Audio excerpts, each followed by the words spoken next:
Jaz sem izbrala bele in rdeče sveče.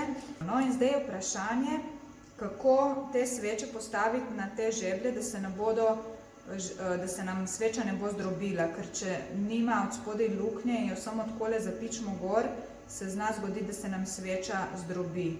No, in to lahko naredimo tako, lahko z vrtalnim strojem, če ga imamo, tisto gre še najbolj hitro, lahko pa z žebljem, ki ga segrevamo. Takole jaz sem si prižgala eno svečo in bom tale žebelj malo segrela.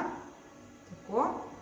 In na sredini takole večkrat ponovila, da bo nastala luknja. Tukaj bo vosek mi odtekal, mi odteka kar na tole podlago, zaščitno. To je vedno dobro pri takih stvareh, da imamo zaščito, da ne poškodujemo mize, na kateri delamo, oziroma delovne površine. Takole. Tudi malo moram paziti, da ne bom poškodovala drugih sveč. No, takole vztrajam, da je luknja dovolj globoka, da gre potem na tisti žebelj, ki sem si ga tam postavila. Mogoče še enkrat. Je že kar dolg.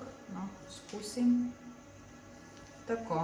In zdaj ta sveča ne bo šla nikamor, bo takole stala gor. Tako. No, bom še za ostale naredila.